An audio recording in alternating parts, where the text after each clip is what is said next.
Welcome back to Devil's Advocate with Rosebud Baker, everybody. I'm Rosebud Baker, and I'm back. I'm back in New York City. I am living exactly 2 blocks from a perfunctory morgue, one of those outdoor morgues, really living the corona life out here.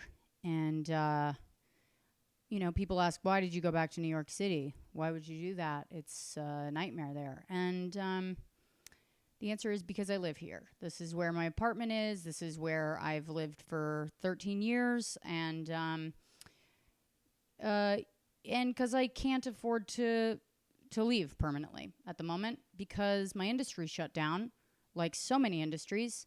And that's it. That's the only reason. Do I want to be here? I mean, it's nice to have a change of pace. Even if the pace is mostly dead. The pace is being set by the dead bodies surrounding my home. I don't know, man. It's fine. I don't want to jump into that too quickly. I don't want to get too dark too quickly. This is my apartment. This is where I live. If you're watching this on YouTube, you can see I've got a bunch of boxes. My fiance is moving in this week, and permanently. And I'm doing great with that. I'm being a real good sport about it, and I'm just a picture of patience and kindness and compassion and just a perfect partner, I'd have to say. No questions asked. And by no questions asked, I mean I haven't asked him how he thinks I'm doing as his partner because I don't want to know.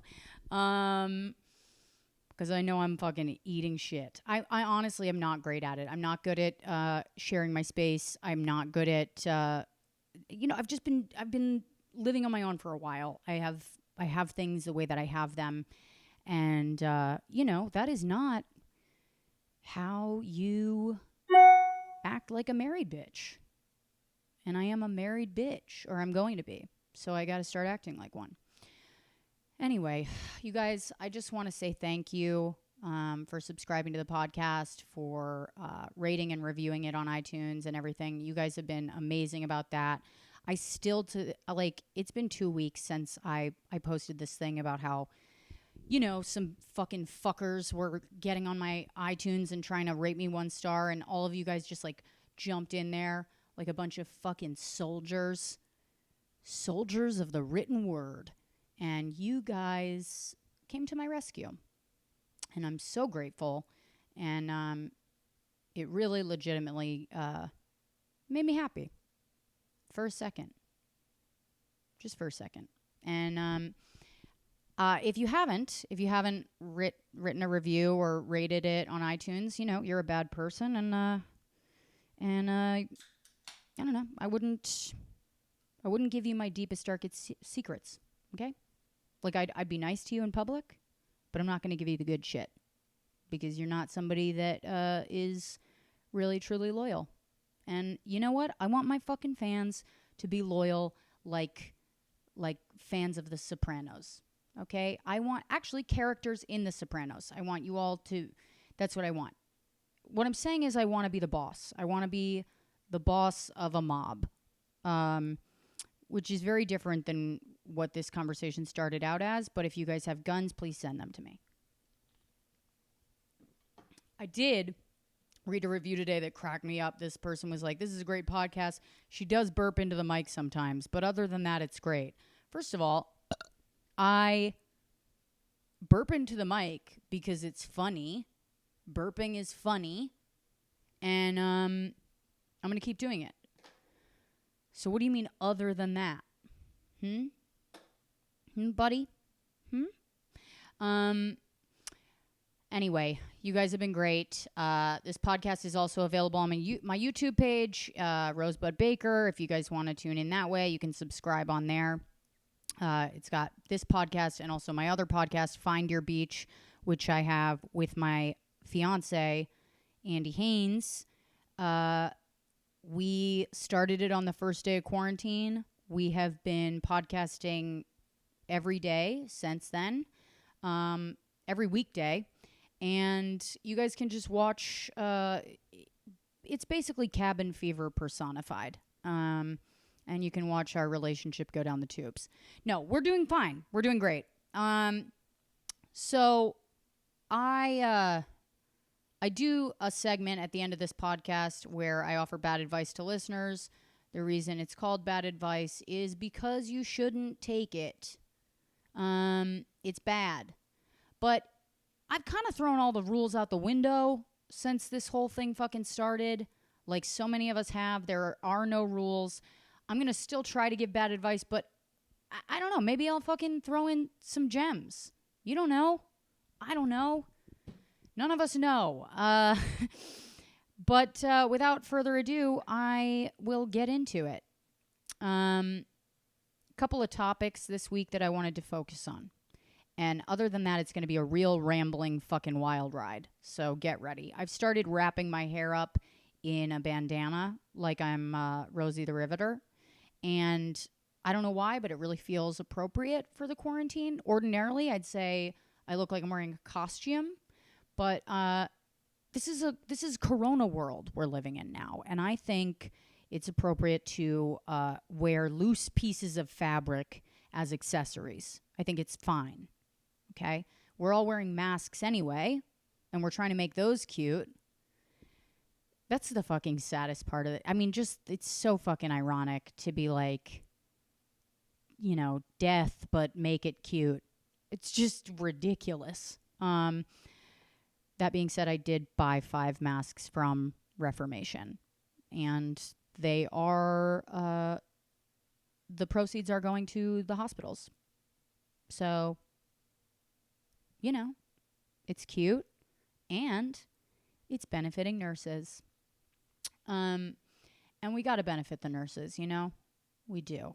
We got to give them a lot of love, because my sister is one, and she remembers every time I've ever hurt her feelings. Anyway, so here's a thing that happened this week. Our president, Donald Trump, he told people to drink bleach. He said he went on the TV and he said to people, I think it was this week. It could have been last week. I don't know. I never commented on it, I don't think. But he told people to drink bleach or to inject it. And I heard that and I thought to myself, maybe I can feed the puppy some bleach. And that way her poop will clean itself. You know, and then I thought, well, Trump became president in the same way that I adopted a puppy. You know, he just thought it'd be cute. He wasn't thinking like about the responsibility. You know, he just he thought it'd be a cute thing to do. And then he became president, and then a pandemic hit, and then he was just like, I'm sick of cleaning up all of your shit, even though it was his shit and it was his decision. And I just thought, I can't condone what he said. I really can't, but I can empathize, because sometimes you don't want to take responsibility for your shitty decisions. And you would rather just feed bleach to the people who depend on you.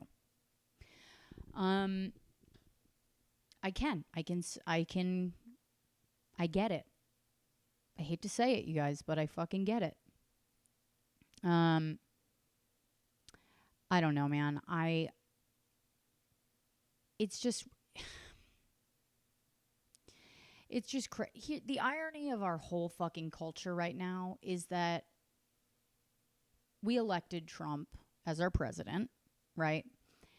And the people who didn't vote for him wake up and they get on Twitter and they tweet about how Trump is a criminal for telling them to drink bleach. And then they hop over to Netflix and they watch Love is Blind and Summer House like they're not injecting Clorox into their own fucking brain.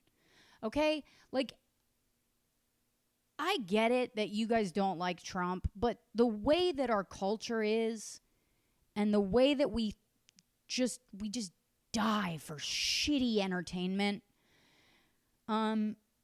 he's not the president that we wanted, but he is the president that Americans deserve, because we're shit. We are we feed ourselves garbage all day long, and then we point our finger at him and we're like, he's the problem. And he is a symptom of our decrepit society. And I'm not trying to, I know I sound like a fucking asshole at a party that's like cornering you and trying to talk to you about atheism, but my point is, it's all, nobody's a fucking hero, okay? We're all doing the best we can. Some of us have decided to forget about doing the best we can, and we've decided to just, watch Too Hot to Handle and destroy ourselves from the inside out. But God forbid we do it with Clorox. So that's where I stand on the whole drinking bleach issue. It's like, if you're against drinking bleach, more power to you. But then don't turn around and also do it on another level. Another thing that happened, Michigan protesters storming the state legislature. That was pretty funny because they had guns, but they were let in after their temperatures were taken. And I can't. I can't. I mean, we're gonna let them keep the guns and take their temperatures. We're gonna make sure that they don't have a little phoebe before we let them in with their assault rifles. What is happening? I mean, on the one hand, it does make a little bit of sense because I feel like COVID has killed more people than gun violence this year, which is maybe why so many Republicans want to get their hands on it. They're like, hey, COVID is the new assault rifle. Let's get our numbers back up. I'm not trying to, well, whatever. Is this working? Is this even working, me talking about politics? I'm trying something new, you guys. And I don't know if it's working, but the point is, Michigan protesters are storming the state legislature. States are opening up prematurely. There's no vaccine in sight. But Ryan Reynolds is giving free pizza to new graduates of his alma mater. So heroism is not dead. Thank God for Ryan fucking Reynolds. What would America do without him? Just think of him while you're banging your pots and pans for the health heroes tonight. Okay, everybody? Think of Ryan Reynolds. Think of what he's done for his alma mater.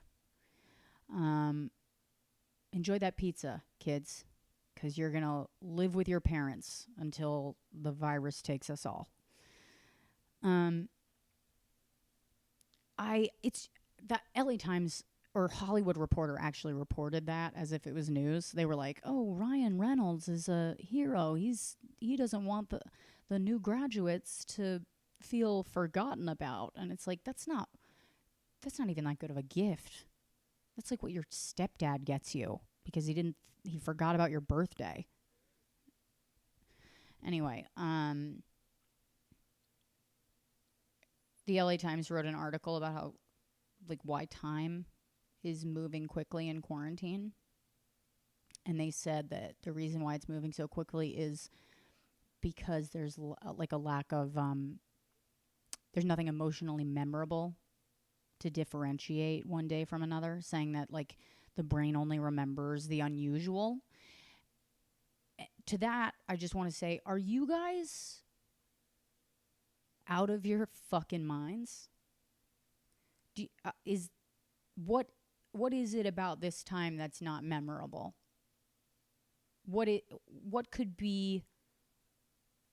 about this is not emotionally memorable to anyone? There's people dying everywhere. If this is not an emotionally memorable time for you, if you find that time is moving quickly because every day feels the same, you need to get in touch with what is happening. Maybe just open up, just get on, call somebody, do something. There's plenty is happening. It's not like, I know it feels like nothing's happening if you're in your house and you're just doing the same thing every day, but it's up to you to like keep this time kind of interesting. And I get it. We all get bored, but I just feel like this has got to be unusual enough for people to remember it. Like for me, I feel like time has moved so slowly in quarantine. And I think part of that is because as a comic, every day was kind of like this before. I mean, I'd be moving a lot. I would be traveling a lot more. And, I would be going to do sets every night, which were obviously more memorable than talking into a camera. Sorry, buddy. But I think a lot of shit has just happened to me. Maybe that's what it is. I don't know. I just feel like that article should have said time is moving quickly because you are a malignant narcissist, unable to emotionally connect to the fact that all of America is unemployed, 30 million people. We're all going broke. There's a pandemic, and you're too numbed out from watching reality TV to connect to any of that. So that's why time is moving quickly for you. That's what I think. Okay? I'm sitting here trying to be nice. I'm trying to this is the problem is I sit down to podcast and then I start thinking about other people's fucking feelings about what I'm saying and about how if you talk for long enough, you're going to fucking contradict yourself. And I never want to do that. And why? What am I fucking worried about? Of course I'm going to contradict myself. I have nothing but trash to say. I'm trying to get over the fact that as a podcaster, you can't think too much about what you're going to say, Because if you think about all the most successful podcasts, they're all people that are really gifted at talking without thinking through a single word of what the fuck they've said. With the exception, I think Rogan's pretty good at thinking things through. I mean, I don't listen to his podcast that often, but I think he is. Or he's just interviewing. So he's talking to other people and he's considering what they're saying and reacting to it, which I don't have the benefit of doing that. But next week, I'm going to have Nathan McIntosh and or Heather McMahon. I'm not sure which person I'm bringing on first, but I am bringing a guest back because you guys, this has been fun, but it's time to talk to other people. It's time to connect with others. I'm in New York City. I feel connected to the world. There's people out and about. I got to say, New Yorkers don't really give much of a fuck about what's happening right now. They really don't. They are out here. They are talking to others. People are petting my dog. They're walking right up. They're petting my dog. My bodega guy is not wearing a mask. He's, I think me and Andy have decided that he's completely immune to everything because if you work in a bodega in New York City, you just build up immunities to viruses that never existed before. And that's part of the benefit of living in hell. Anyway, so people are out, and even though New York is operating at I don't know, there's probably half the amount of people outside, or maybe a third of the people outside that were there before. it's kind of nice. It's kind of got a real laid back vibe to it. I'm sort of loving it. I sort of feel like if you don't live here, or if you left, you shouldn't come back. I mean, I did, but the rest of you shouldn't. Another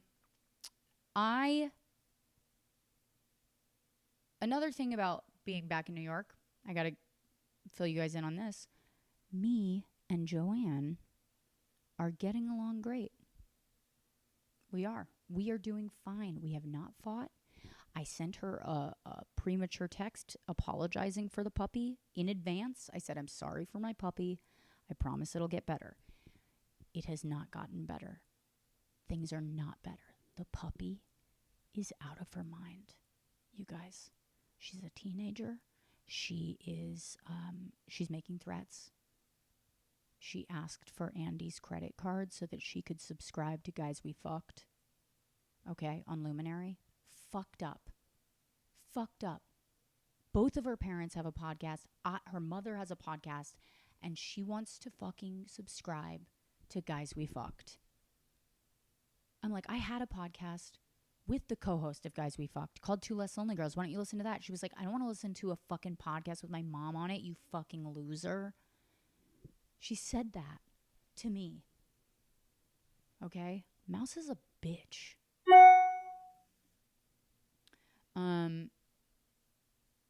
She also said she wants to shave her legs. I was like, you're not going to shave your fucking legs. You're a dog. That would look ridiculous. And she was like, that's what all the girls are doing at doggy daycare.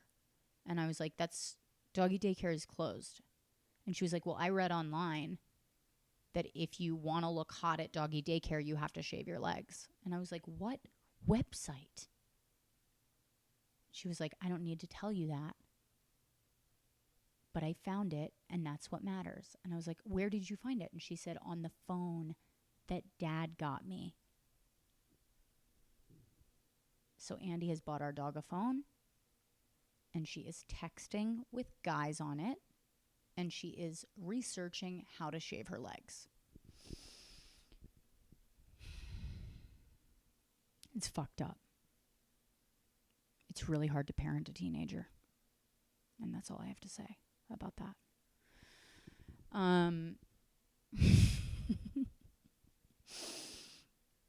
I do want to talk to you guys a little bit about the flight back to New York City. It was wild. It was fucking wild.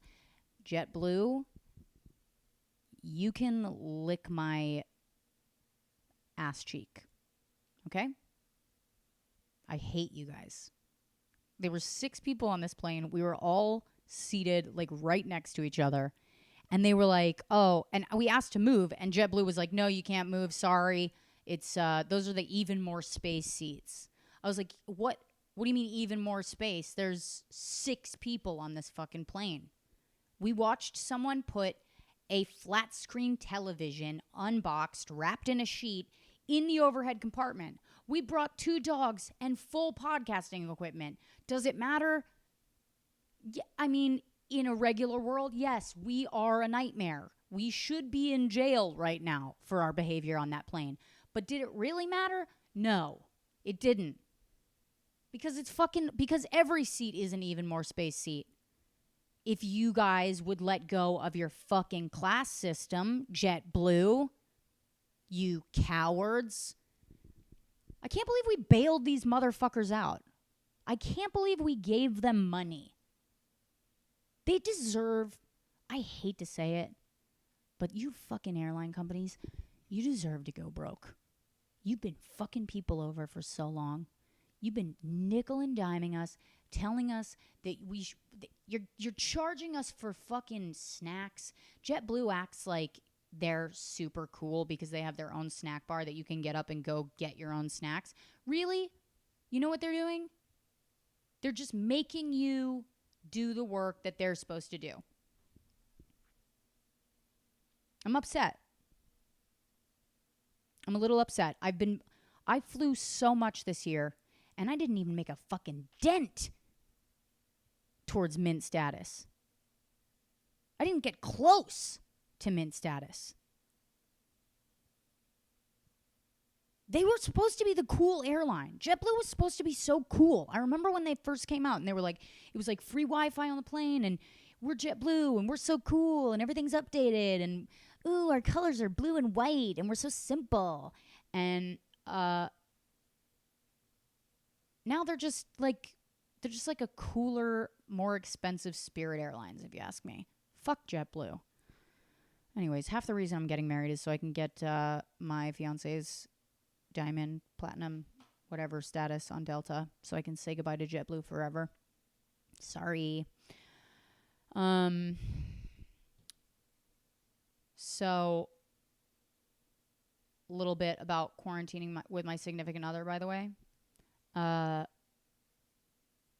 So my fiance is in therapy and I'm in therapy, and I used to think it was really hot. I used to think it was like so hot for a guy to be in therapy. Like I loved the idea of a man in therapy. And I still do. Unless he's doing therapy in your bedroom with a white noise machine to keep you from hearing the things that he's saying. Because even if he's doing all of that, God bless his heart, I can hear you. And what it sounds like, it sounds like listening to a grown man tattle on you. That's what it sounds like. And I'm proud of him, and I'm glad that he's working on himself. I am. I love that. I love a man who works on himself. But if I have to listen to you working on yourself, I will dry up.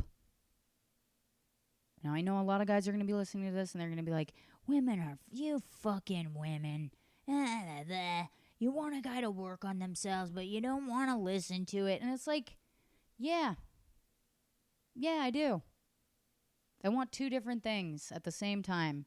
Wrap your fucking simple mind around it, buddy. All right? I'm sorry. You want a smart woman who's also fucking stupid. So, here we are.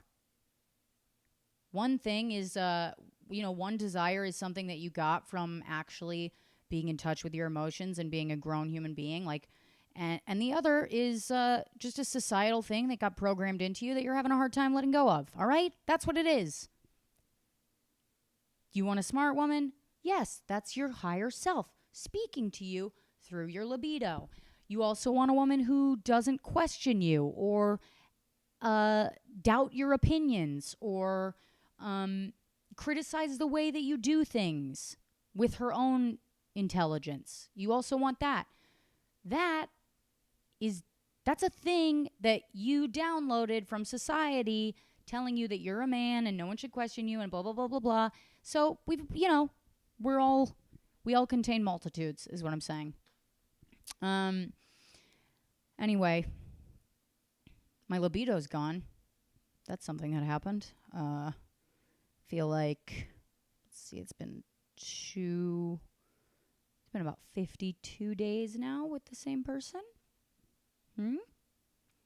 And ever since we got the puppy, Andy and we were like, the idea of sex was exhausting. Just the idea of it exhausted me. And this is like, I'm not a person that doesn't like to fuck, all right? I like to get down.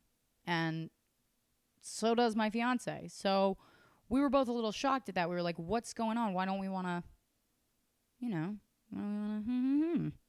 And I think it's because we're sick of looking at each other. And also, this fucking mouse, the puppy, is shitting all over the apartment. And keeping us up at night. And then she sleeps all day. It's like, I think we adopted a bat. I think that's what happened. And I think Mouse probably has some other virus that has killed our libido. But we tried to have sex the other night, and I say that we did have sex. We tried to enjoy ourselves, and it wasn't sensual, all right? It wasn't passionate, it wasn't sensual, it wasn't like it felt like an episode of Chopped. All right? Like have you ever seen a cooking show where the contestants are trying to finish after the buzzer's gone off? They're still trying, but they're absolutely defeated. That was the energy that we went at each other with. All right. Like Andy had to call me the next day to make sure I wasn't mad at him. He called me after work the next day, and he was like, "Hey, I just want to make sure that you didn't disown me after the weird parent sex we had last night." And I was like, "No, of course not. I didn't." But I just want to say, and then we tried again last night, and it was great. We just put the dog out here. We were like, you know what? Go ahead, shit on the apartment. We don't care. We're trying to have a good time. All right. And it was a success. There was blast off. We were both good. So, but I do want to say, if this is what it's like to fuck when you have kids, this sucks. And if you still have sex with kids, like, and enjoy yourself, you deserve a fucking award for your horniness. Like, I don't know how you could possibly get off with this amount of distraction. Because, like, the puppy's screaming in the other room. I'm like, I can't fucking focus. In the middle of it, I literally put my head in my hands and was like, I just let out this sigh, like, okay. It was like we had a task to finish. And it was just, I don't know how people with kids do it. I don't know how you do it. It's fucking hard. It's really tough. And that's not a euphemism. Anyway, it's a challenge. And I think that if you are able to do that sort of a thing, you're either a total narcissist, and you lack empathy, or you just are horny as a motherfucker, in which case I think you deserve a little bit of a reward. And by reward, I mean, come over here and show me and Andy what the fuck you're doing. He would hate that. He would literally hate hearing me say that. Nicolas Cage is trending on Twitter. I don't know what the fuck this is about. This has got to be breaking news. I love how, like, we're in the middle of the end of the world, and somehow Nicolas Cage is still in the news. Oh, great. Nicolas Cage is set to become Tiger King. According to a Variety exclusive, the Oscar-winning actor will play Joe Exotic in an upcoming scripted series about the hit Netflix show. Well,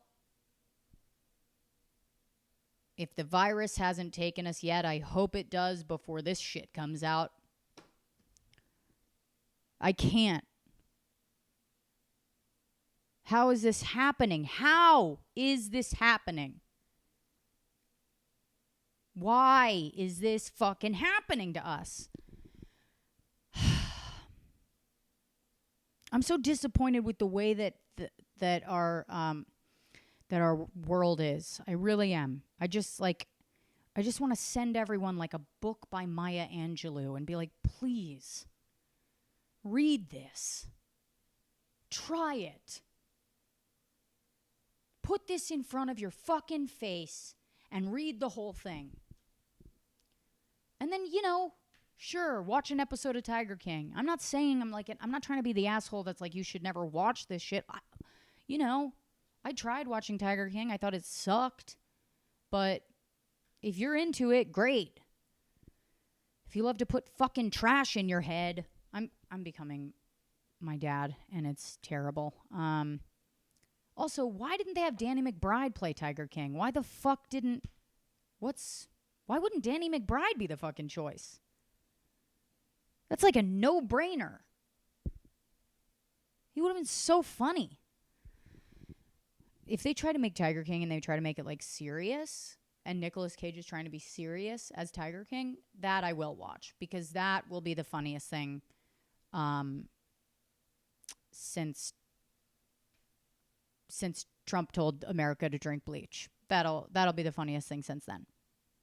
Yeah, I was doing this correspondent cross for a show in Australia this week called The Weekly. It's like Australia's daily show, and I'm like their U.S. correspondent. And they asked me, like, they're asking me about the state of things in America, and it's so hard to explain. It's like Mike Pence went to the hospital without a mask on. And when he was asked why he wasn't wearing a mask, he said, "I wanted to look you guys in the eyes." Like, did someone tell Mike Pence that his eyes were causing the coronavirus and that he needed to wear a mask over his eyeballs? Because if someone did do that, I mean, I could understand his wife doing that, because, like, he calls her mother. And if I was his wife, I would need to avoid eye contact with a man like that. But, and then other people are like coming to his defense, and they're like, "Oh, it's a mistake. It's a mistake. He just said it was just a simple mistake. I wanted to look you guys in the eyes. It was a mistake." I was like, "That's not a mistake. You don't mistakenly say, like, oh, I would have worn shoes today, but I wanted to shake your hands." You don't do that. You don't mistakenly go, "Oh, I would have gone to the bathroom at the beginning of this trip, but I wanted to hold it in case I get thirsty." You know? Anyway, let's get into some bad advice, you guys. Let's see what we got in here. Let's fucking take a look. Whenever I do this segment, I panic that there's going to be no questions on bad advice, and then I like freak out and I have to pause the whole podcast. So I'm just going to talk to you guys through it, and hopefully there will be something in there.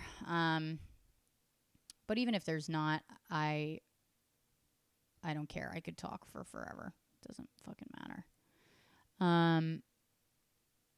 Bad advice. Okay, here we go. Hi, Rosebud. This is from Nick.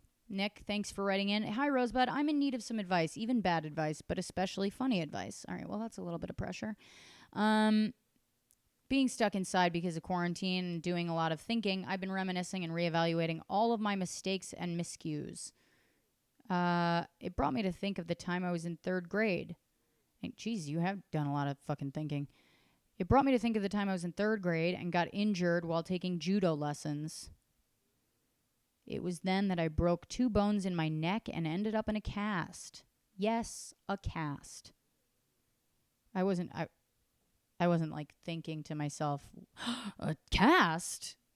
But I'm glad you reiterated that. I'll include a pic for you to see. Oh, good. Worst thing, that's what I need in my inbox, a picture of a child in a neck cast. Worst thing about the incident was that the fact that I broke my neck after going up against a girl who was younger than me. I think she was in the 1st grade, although it was so long ago, I like to forget the exact detail. Nonetheless, she flipped me like I was one of her rag dolls. It was that bad. I like that. Paint me like one of your French girls. Flip me like one of your rag dolls. It's like a new kink for you. Anywho, now that I'm thinking I should take a second try at martial arts when the economy reopens. Now I'm thinking I should take a second try at martial arts when the economy reopens. Should I attempt to erase what I consider to be the biggest fail of my life? Many years have passed, but I can still taste the bitter defeat. It does not taste good, even after more than 30 years. Well, I hope you can let me know in a future video. Let me know. I love your videos. Oh, thanks. So I guess this is a listener from YouTube, which is cool. Here's the picture of pathetic me with a broken neck. Feel free to use it in your video if you use my question. I won't be doing that, Nick. That is too complicated for me. And, well, maybe I will. Who the fuck knows? Why not? If you're watching this on YouTube, you can expect to see Nick's picture at minute 40 of the YouTube video. First of all, Nick, you seem like you're chilling in this fucking cast. You seem like you're doing great. You don't seem, you seem like a real shit-talking kid. Like maybe you deserved it. Not to victim blame. That's so funny. Just victim blame a 9-year-old boy. It's not funny, but it kind of is. So, goddamn. Yeah, you are in a full body cast. Yeah, I mean, you should take a second try at it. You're obviously not, you fell once.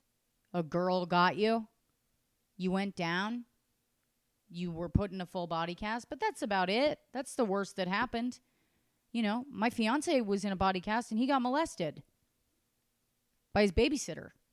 So you can go back to that episode if you want to hear that story. That's episode 3, I think, of Devil's Advocate.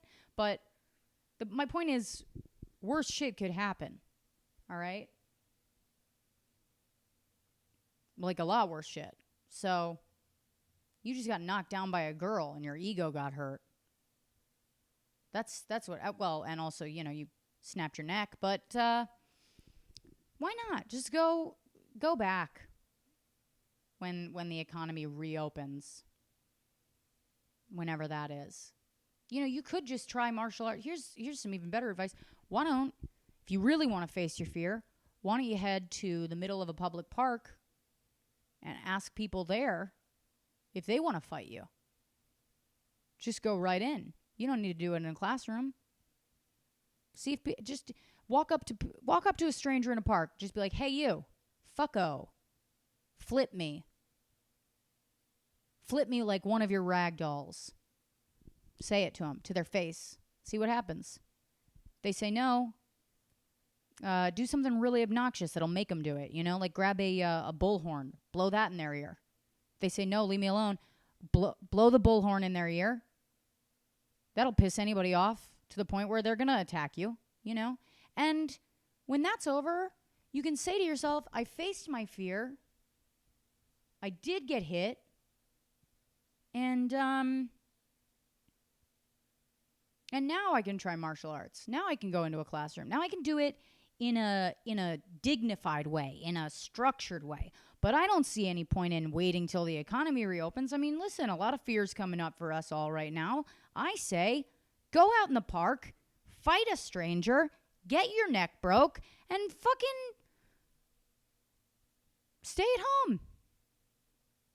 It'll keep you there, whatever ends up happening happens, but the point of the matter is you rose above, Nick. You rose above your fear. You fought a stranger in a public park like a fucking hero.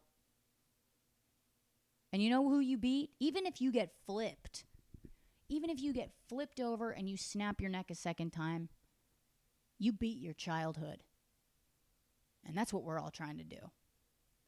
So you guys, thank you so much for listening this week. I have an announcement for you. If you are interested, I'm going to be hosting a Zoom show. That's right. Comedy is dead.